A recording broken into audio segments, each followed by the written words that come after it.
El Vaticano, los secretos del Vaticano. Después de la entrevista de Joe Rogan con Mel Gibson, por cierto, soy muy fan de Mel Gibson, obviamente después de la película La Pasión de Cristo. Y bueno, pues como saben, tengo una cruz tatuada. O sea, soy católico. Bueno, me considero católico y como dicen ahora del padre Francisco, un poco progresista, ¿no? De una forma donde sé que somos seres humanos. O sea, meto un poco la ciencia y la psicología y a veces pues eh, te das cuenta que a lo mejor hasta el mismo demonio está en cualquier virus, ¿sabes? La idea es que siempre tenemos que hacernos preguntas a nosotros mismos, pero también no te dejes engañar. Ah, este capítulo es del Vaticano. El Vaticano y sus secretos. Vamos a comenzar con un poquito de la historia del Vaticano. Bueno, un poquito no, es una extensa información de este libro del Vaticano. La ciudad de antigua de Roma se limitaba prácticamente a la orilla izquierda del Tíber. La orilla derecha, hasta principios de la época imperial, se limitaba a muelles auxiliares, algunos hornos pequeños y pequeñas granjas diseminadas entre grandes extensiones de terrenos baldíos, parte de los cuales eran pantanos insalubres. Si un habitante de la antigua Roma hubiera mirado al otro lado del río desde la ciudad, habría visto que una franja de tierra plana, el Lager Vaticanus, que se extendía a lo largo de la orilla, y al fondo una cadena de colinas, los montones Vaticani, que se extendían más o menos paralelas al río. Ambas zonas tomaron su nombre de un antiguo topónimo derivado de una raíz etrusca, Vático o Vatica. Estrictamente hablando, los montes Vaticani eran las colonias al norte del monte Janicullo. Perdón. Pero el nombre se usaba a veces para referirse al propio Janiprestas. Aniprestas.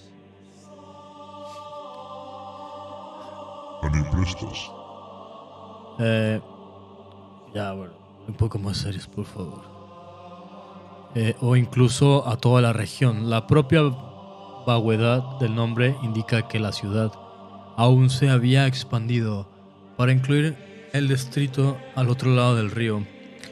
Un hecho que también se confirma por el amplio nombre de Trans-Tiberin que se le dio a la región del siglo XIV Augusto, incluido el Vaticano. Hacia finales de la época republicana, las clases privilegiadas comenzaron a construir villas en el Transtiberino.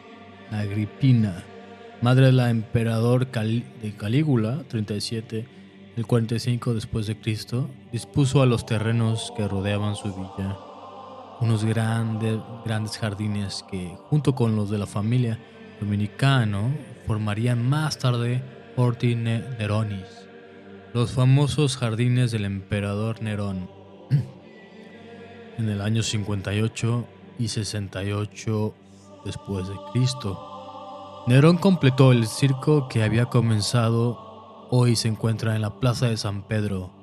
Los jardines también contenían aún cerca de la colina. Luego habían un Galanum, una especie de hipódromo creado por Calígula. En resumen, el área era un gran parque dedicado al deporte y la recreación. Y entre los espectáculos más crueles que Nerón supo idear estuvo al suplicio de numerosos cristianos que fueron crucificados y quemados en el circo Tácito. Durante la época barroca, Roma se transformó radicalmente y la basílica adquirió su estilo distintivo. Sin embargo, el palacio apostólico no cambió significativamente. El Vaticano quedó abandonado porque un nuevo palacio en la colina de Quirinal, construido por Gregorio VI, se convirtió en la residencia de los papas posteriores que lo preferían por su aire más saludable. Durante el pontificado de Urbano VI se determinaron las obras iniciadas un siglo antes por Pablo III y se dotó el área de los Vaticanos de una nueva muralla, mucho más grande y más fuerte que las anteriores murallas leoninas. Desde entonces, estas murallas y las columnatas de la plaza de San Pedro forman los límites del Estado Vaticano. El regreso definitivo de los papas, el Vaticano, al lugar donde fue asesinado e enterrado Pedro, el primer obispo de Roma.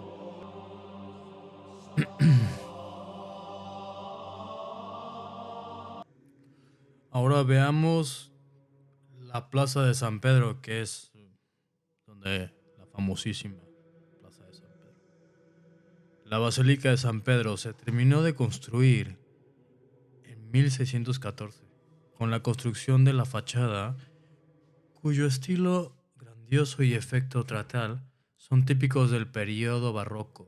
La plaza de San Pedro, también de estilo barroco, está rodeada por dos columnas semicirculares, con 284 columnas, construidas por Gian Lorenzo Bernini entre 1656 y 1666.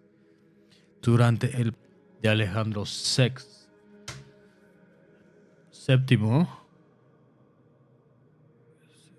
la columnata unida al atrio de la basílica por dos alas rectas y convergentes parece abrazar físicamente a todos los que entran en la plaza y metafóricamente a toda la humanidad. A lo largo de la balustrada que domina la plaza hay 140 estatuas de 320 metros de altura cada una, de la escuela de Bernini. El obelisco egipcio, que se encuentra en el centro de la plaza, fue traído en 1586 por Domenico Fontana. Anteriormente se encontraba a la izquierda de la basílica, marcando el lugar de la espina, en el centro del circo donde los primeros cristianos fueron martirizados durante el reinado de Nerón. La fuente de la derecha se basa en el proyecto de Carlo Moderno, mientras que la fuente de la izquierda fue añadida por Bernini en 1675 durante el papado de Clemente X. Dos discos de columnata de esmel de la Basílica de San Pedro, obelisco egipcio, fue de Mateno, fuente de Demen, bendiciones de San Pablo, y 11 apóstoles, excluido Pedro, a los lados.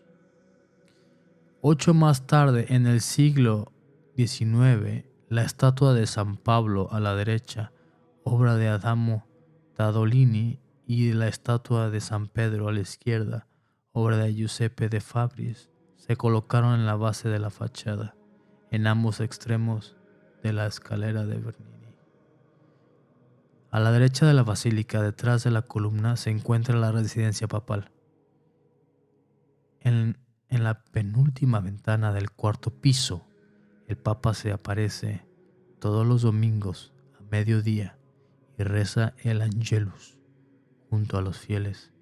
En el encuentro de la columnata con el alada se encuentran las puertas de bronce por el portón di bronzo. Es impresionante. Ahora, cuéntame tú, ¿qué opinas del catolicismo? Si está...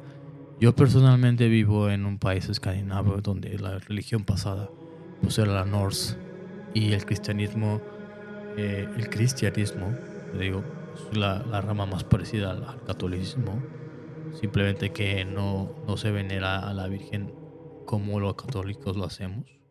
Y yo, que soy mexicano, pues sí, no se conoce a la Virgen Morena de Guadalupe.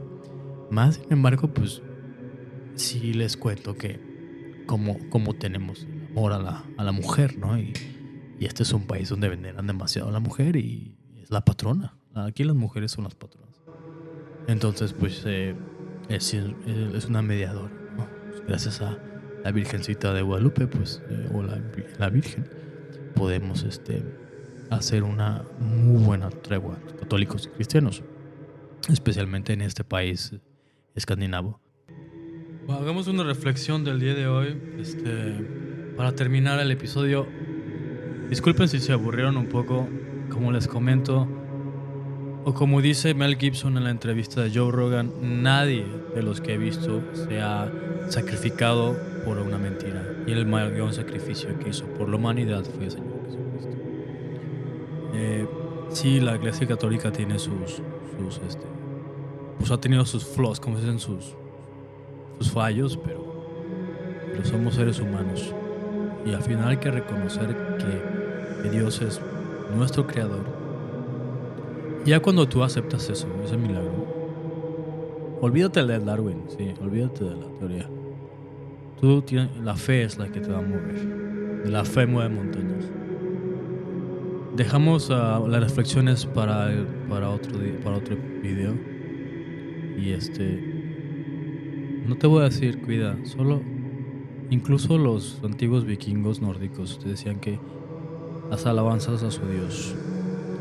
Aunque el Papa Francisco, si corren los rumores, bueno, sí, que vio la Pachamama. Yo no sé realmente qué decir, y porque no quiero juzgar, no quiero apuntar. Él tiene más sabiduría que yo.